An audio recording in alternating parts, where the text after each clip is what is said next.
بہت شکریہ.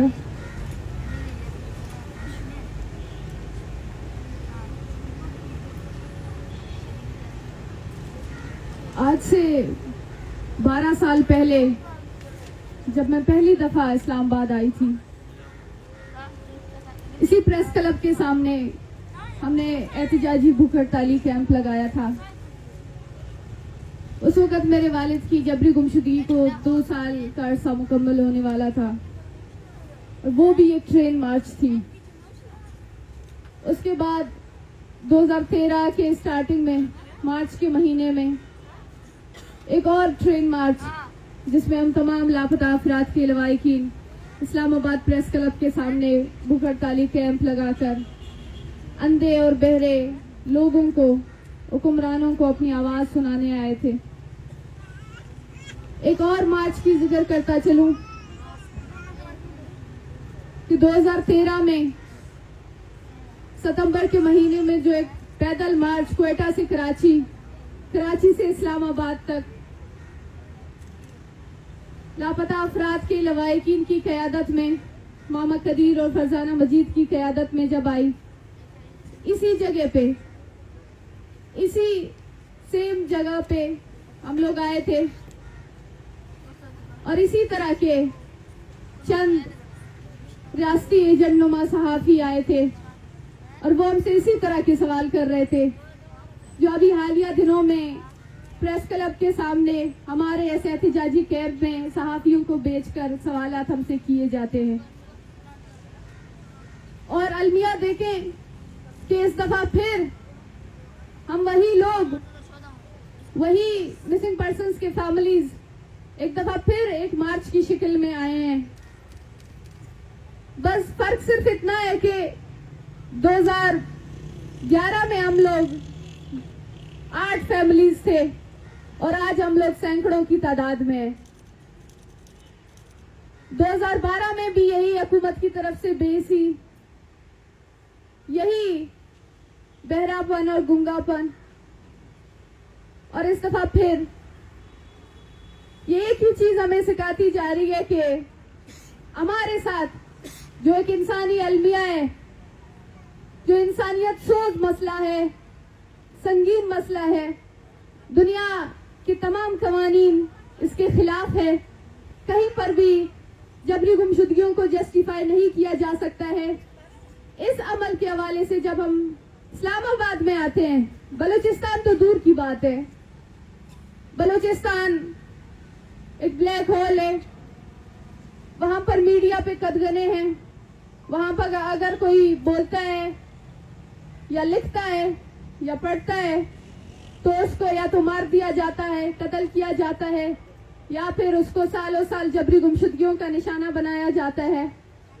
جب ہم اسلام آباد آتے ہیں، یہاں کی زمینیں، یہاں کے دروازے بھی ہمارے لیے تنگ کیے جاتے ہیں، یہاں پر ہمارے لیے راستے بند کیے جاتے ہیں.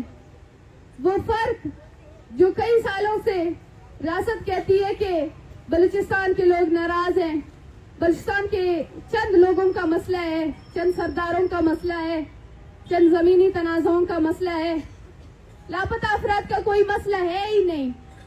یہ ساری ماؤں اور بہنوں کے آنسو جھوٹ ہے. یہ انڈیا سے ان کا تعلق ہے، کیونکہ ان کی نزدیکیاں انڈیا سے ہیں تو ان کو ڈرامے بھی اچھے سے آتی ہے، ان کو آنسو نکالنا بھی بہت اچھے سے آتی ہے. یہ جو کچھ کرتی ہیں، سڑکوں پر آتی ہیں، یہ سب انڈیا چونکہ ان سے قریبی تعلقات رکھتی ہے تو وہیں سے سیکھ کر یہ ادھر آ کے پریس کلبوں کے سامنے تصویریں اٹھا کر ڈھونگ کرتی ہیں، درد اور تکلیف کا پرچار رچاتی ہیں.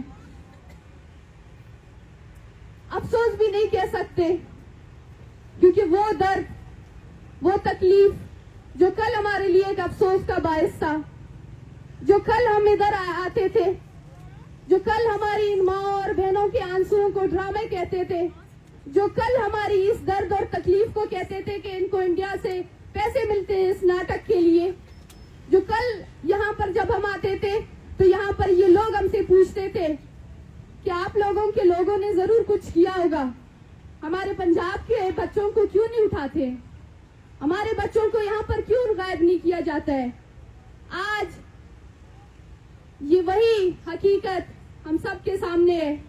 آج پنجاب سے بھی بچے اٹھائے جا رہے ہیں. 15 سالہ بچے پنجاب سے بھی, سندھ سے بھی, پختونخوا سے بھی, پورے ملک میں یہ مسئلہ ایک بن چکا ہے.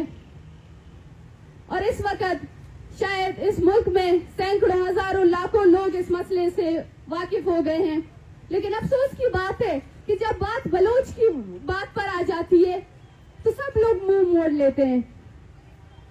سب لوگ اس کو کہیں نہ کہیں کسی طریقے سے ایک نام دیتے ہیں, ایک لیبلنگ لگاتے ہیں اس کے اوپر. ابھی حالیہ جو نگران حکومت آئی ہے, جو ہمارے وزیر داخلہ صاحب تھے, انہوں نے کہا کہ یہ لاپتہ افراد کا مسئلہ ہے ہی نہیں, یہ لاپتہ کوئی ہے ہی نہیں, یہ ان کی اپنی بیویوں سے لڑائی جھگڑے ہوتے ہیں اور یہ ناراض ہو کر کراچی میں جا کر بیٹھتے ہیں اور ان کے بیوی بچے ان کی تصویریں اٹھا کر لے جاتے ہیں. ان کے کوئی اور ایجنڈے ہیں. اب خدا را یہاں پر موجود لوگ, یہاں پر میڈیا کا بھی بائیکاٹ ہے, ہم سمجھ سکتے ہیں کہاں سے آرڈرز آئے ہیں, لیکن یہاں پر جو ساتھی موجود ہیں, آپ ان ماؤں اور بہنوں, ان کے ہاتھوں میں لرزتی وہ تصویروں کو دیکھیں, آپ ان کے چہروں کو دیکھیں. یہ بولنا تک نہیں جانتی ہیں, اردو میں بولنا نہیں جانتی ہیں.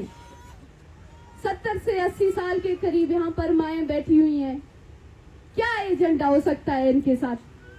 کون سا ایجنڈا یہ لا سکتی ہیں یہاں پر؟ یہ کیا مانگ رہی ہیں؟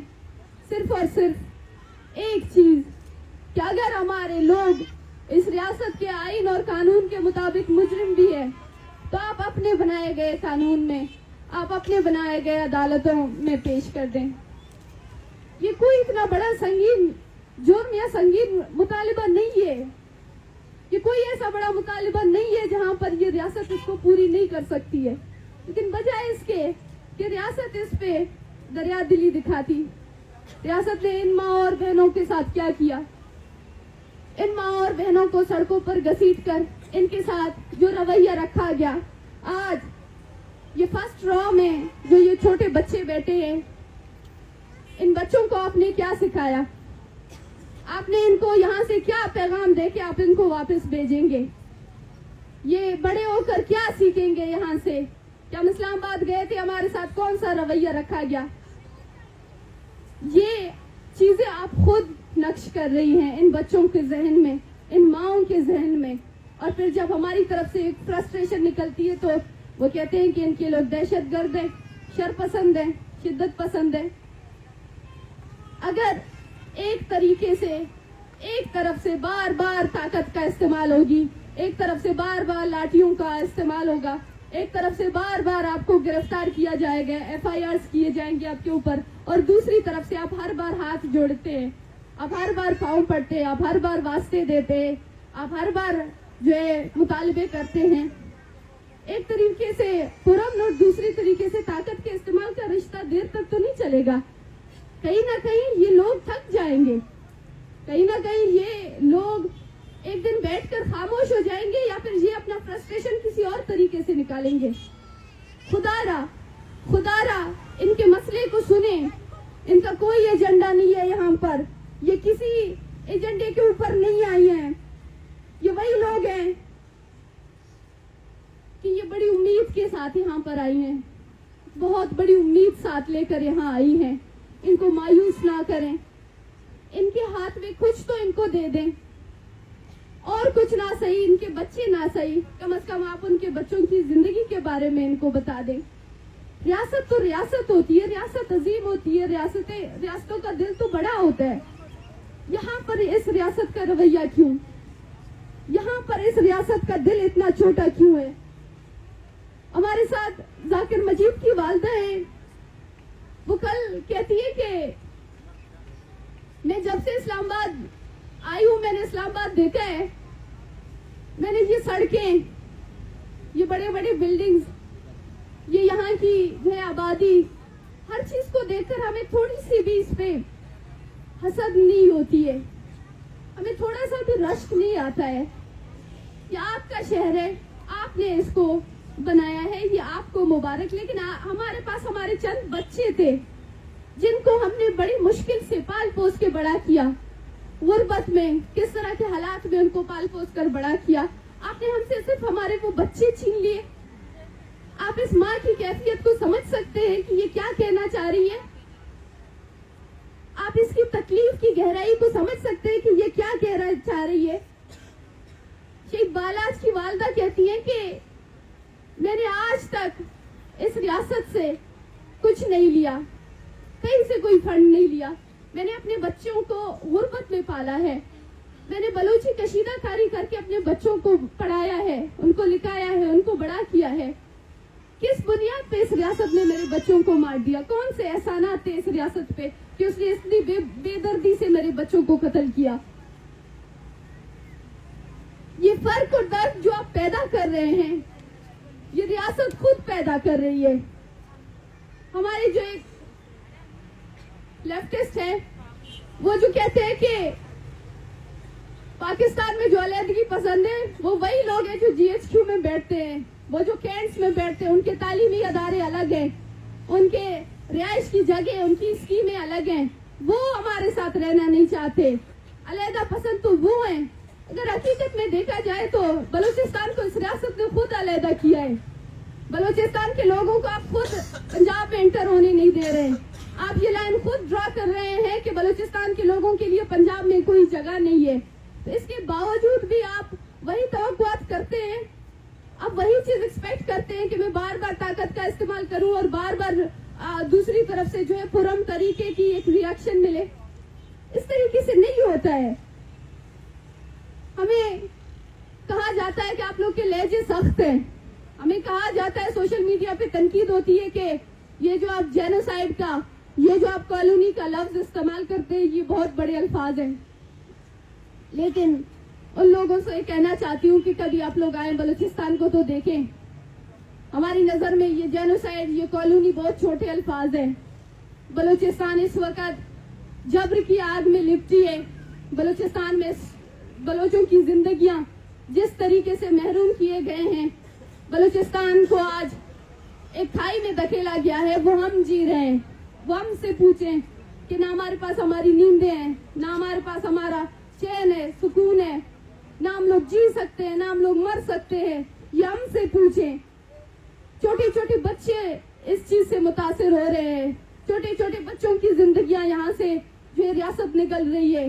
ہمارے لوگ, ہمارے پڑھے لکھے لوگ, ہماری ایک پوری نسل آج ریاستی زندانوں میں قید ہے. اور ان کے پیچھے ان کے جو ہے لوگ, ان کے رشتہ دار وہ ذہنی مریض بنا دیے گئے ہیں.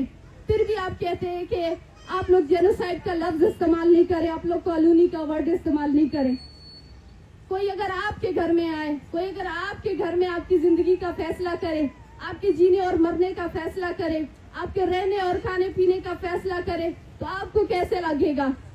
کوئی اگر آپ کے گھر میں, ہمارے صرف چند بلوچ طلباء یہاں پر آتے ہیں تعلیم حاصل کرنے کے لیے, یہاں پر روزانہ کی بنیاد میں ان کی پروفائلنگ کی جاتی ہے, لیکن وہاں پر روزانہ کی بنیاد میں دن رات ہمارے گھروں میں وہاں پر فوجی اہلکار آتے ہیں, وہاں پر چادر اور چار دیواری کی پامال کی جاتی ہے. وہاں پر یہ نہیں دیکھا جاتا ہے کہ کون سا بچہ ہے, کون سا بڑا ہے, کون عورت ہے, کون مرد ہے. یہ چیزیں تک نہیں دیکھی جاتی ہیں. لوگوں کی عزتیں محفوظ نہیں ہیں, چھوٹے چھوٹے بچے تک محفوظ نہیں ہیں وہاں پر. وہاں ایسے علاقے بھی ہیں جہاں پر آپ جاتے ہیں اور رات کے 6 بجے کے بعد اگر آپ مر بھی جائیں, کوئی بھی ایمرجنسی ہو, آپ اپنے گھر سے باہر نہیں نکل سکتے. کیا اس کو کالونی نہیں کہتے ہیں جہاں پر آپ سے آپ کی جینے کا حق, آپ کے رہنے کا حق, وہ تمام آپ کے بنیادی حق, وہ تمام بنیادی سہولتیں آپ سے چھین لی جاتی ہے, اور پھر کہتے ہیں کہ بلوچستان میں کوئی مسئلے نہیں ہے. اور یہی وجہ ہے کہ جب ہم یہاں پر آ رہے تھے, پنجاب میں جب ہم آ رہے تھے, اسلام آباد میں ہم جب آ رہے تھے, تو راستہ روکا گیا. ہم ان بلوچستان میں ہونے والے ظلم اور جبر کو بے نقاب کرنے کے لیے آئے تھے. ہم ان تکلیفوں کو, ان ماؤں کی اذیتوں کو جن کو یہاں پر ڈرامہ کہا جاتا ہے, ان آنسوؤں کو جن کو یہاں پر ڈرامہ کہا جاتا ہے, ناٹک کہا جاتا ہے, ہم وہ دکھانے کے لیے آئے تھے. کوئی بندوق ہمارے ہاتھ میں نہیں تھا.